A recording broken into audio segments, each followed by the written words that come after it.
हाल चाल बतावा का हाल बा।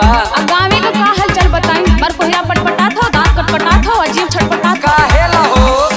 बम्बई में जाने बाटो तारा रजऊ। अरे वो तो हमार जीवे जानता। तो बम्बई में जाने बाटो तारा रजऊ। एने हम के सतावत बाटे जाड़ा रजऊ।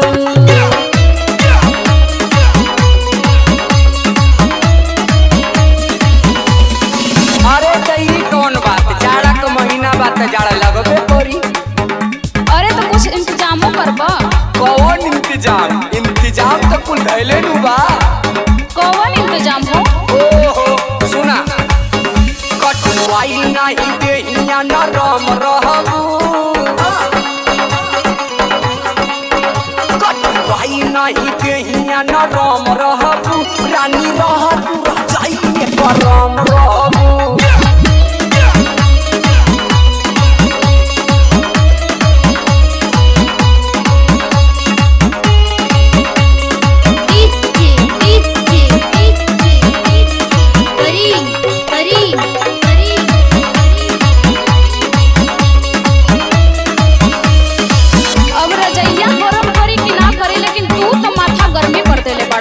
माथा गरम ऊ काहेला हो।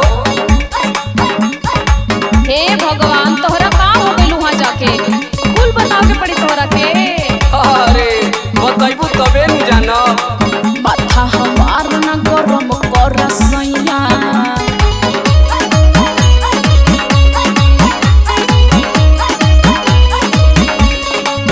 औरत के काम नहीं करी रजैया।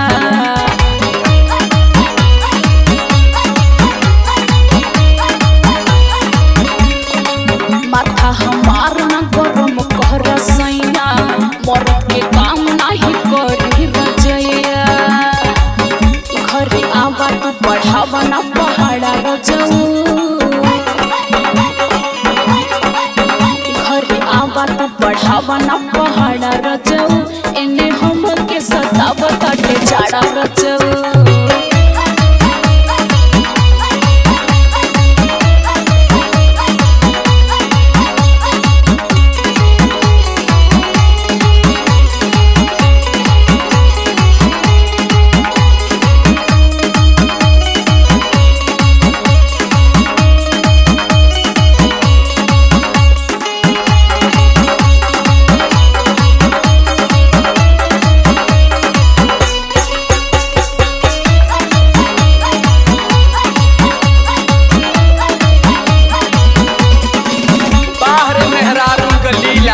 लीला हो।